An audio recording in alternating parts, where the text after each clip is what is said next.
मैं 1987 में बीए करने के तुरंत बाद एक अखबार में मैं रिपोर्टर हो गया था, गाजियाबाद में नौकरी करने लगा। तो एक पत्रकार महोदय मुझे बार बार ये मुहावरा वो सुनाते थे, दोहा के गूजर अहीर कंजर कुत्ता बिल्ली बंदर, ये छह ना होते तो खुले किवाड़ों से होते। अब सुन के अपमानजनक तो बहुत लगे, लेकिन सुन ले।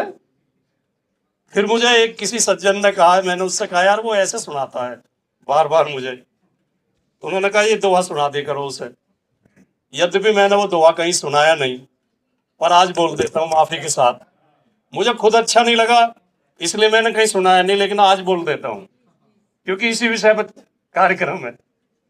उन्होंने कहा ये सुना दिया करो कि ब्राह्मण भला न वैश्या, इनमें भला न कोई, और कोई कोई वैश्या तो भली, ब्राह्मण भला न कोई।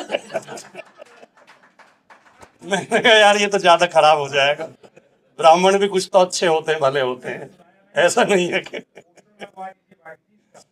और दूसरा संस्मरण में डॉक्टर साहब बताऊं अपना कि 2000 में मेरी एक किताब आई, नोएडा में उसका विमोचन हुआ, बहुत शानदार कार्यक्रम हुआ, कमलेश्वर जी ने विमोचन किया। और उसके बाद मैंने बहुत अच्छी चाय पानी की, जल पानी की व्यवस्था की थी, बर्फी भी थी और बिस्कुट भी थे, नमकीन भी था। तो जो नोएडा से मैंने लोग आमंत्रित किए थे सेक्टरों से, काफी बांटे थे, काफी लोग आए, हॉल भर गए तो पूरा। तो मेरी चाय पी रहे, मेरे बिस्कुट खा रहे, मेरी बर्फी खा रहे, और मुझसे कह रहे अरे गुजर भी किताब लिखने लगे। अरे गुजर भी किताब लिखने लगे। तो ये जो मानसिकता है, हमें इस मानसिकता के खिलाफ माहौल बनाने की जरूरत है। और मैं नहीं चाहता कि जिन लोगों ने हमें अपमानित किया है हम लोग उन्हें अपमानित करें। मैं ईमानदारी से दिल से ये भी नहीं चाहता। हम उन्हें के लिए लेकिन ये समझाने का प्रयास तो करें कि भैया अभी इस पे पीछे जब रामचरितमानस पे बहुत चर्चा चली, बहुत डिबेट चली, प्रोफेसर साहब भी बैठे होंगे एक दो डिबेट में, और योगेंद्र जी तो ठीक से बहुत बढ़िया तरीके से इन सामाजिक विसंगतियों पर प्रहार करते रहते हैं। तो हमें ऐसा कह के किया जाता था कि दो चार चौपाई रट के आ जाते हैं, पढ़ते वढ़ते तो है नहीं। अब एक वो हमारे प्रोफेसर साहब के मित्र हैं हर्षवर्धन त्रिपाठी जी, उन्होंने यही डायलॉग चलते शो में बोला ऑन एयर कि दो चार चौपाई पढ़ के आ जाते हैं। मैंने कहा सुनो त्रिपाठी जी, आप कहते नाम के पीछे त्रिपाठी लग गए, लोग समझ लेते हैं पढ़ा लिखा होगा। हमें तो सिद्ध करना पड़ता है, इसलिए हमें मेहनत करनी पड़ती है, आपको मेहनत करने की जरूरत नहीं है। मैंने कहा रामचरितमानस में 7 कांड हैं, या तो हर कांड से दो दो चौपाई केवल आप सुना दो, नहीं तो 10-10 चौपाई मैं सुनाता हूं हर कांड से। तो फिर वो चुप हो गए।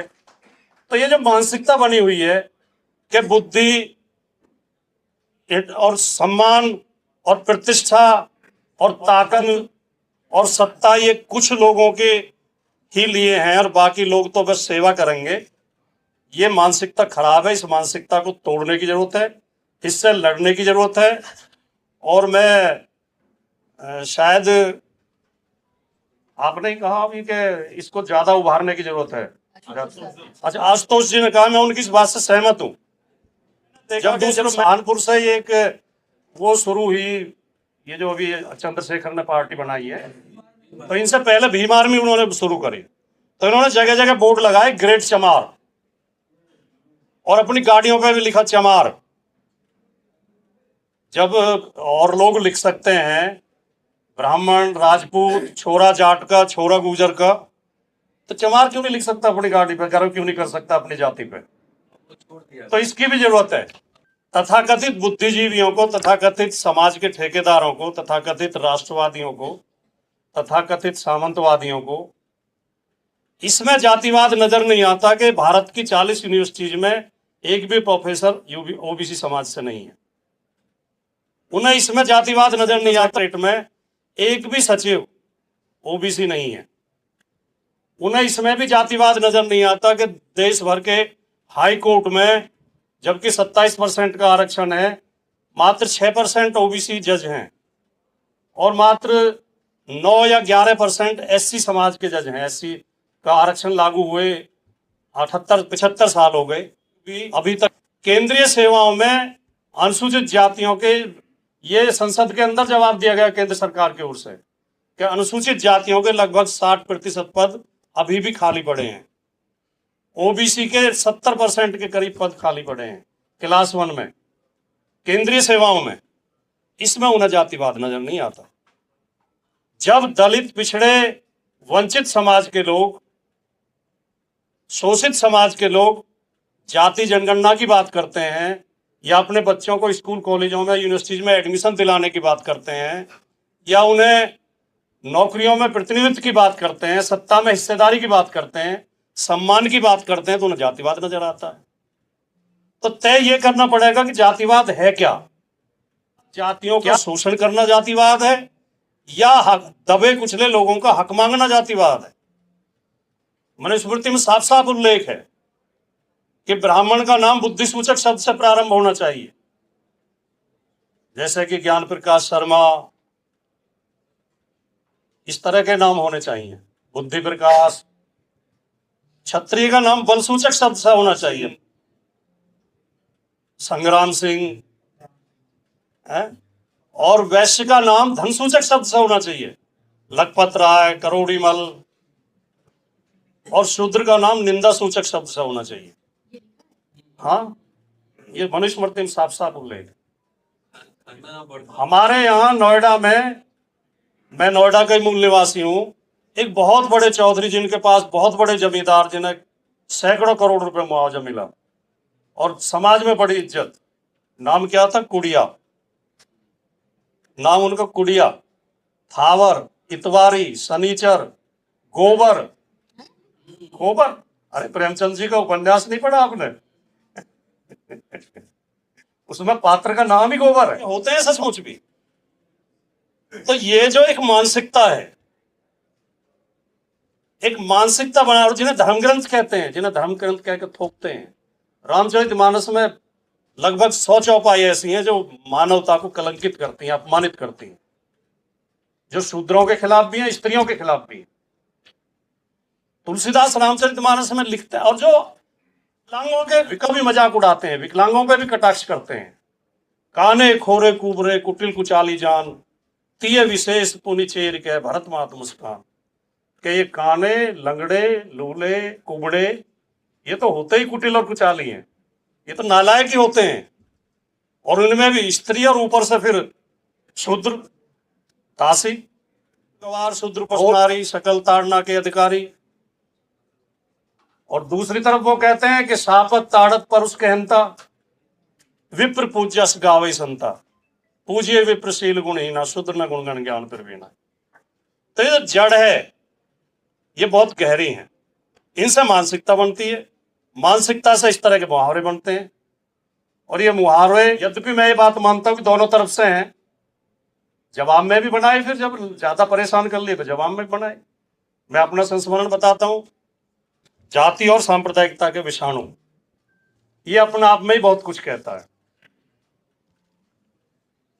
और आपने उस जड़ पे, या कहें कि भारतीय समाज की उस नब्ज पे हाथ रखा है और उस बीमारी को पकड़ा है, जो इस देश की सबसे भयंकर बीमारी, सबसे भयंकर बीमारी है। लेकिन इस बीमारी के बारे में कोई बात करना नहीं चाहता।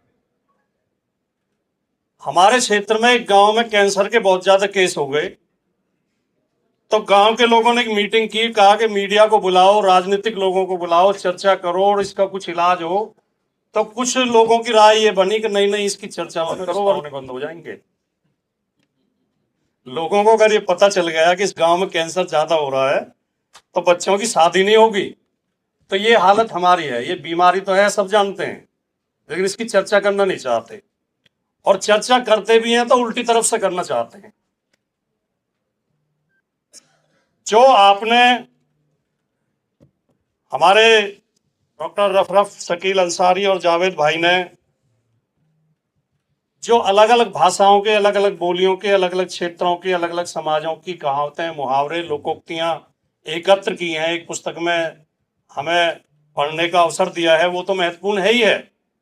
लेकिन इस पुस्तक के शुरू में जो आपने जो लेख लिखे हैं, वो भी बहुत, एक खाली एक सामान्य पुस्तक न होकर एक शोध ग्रंथ है।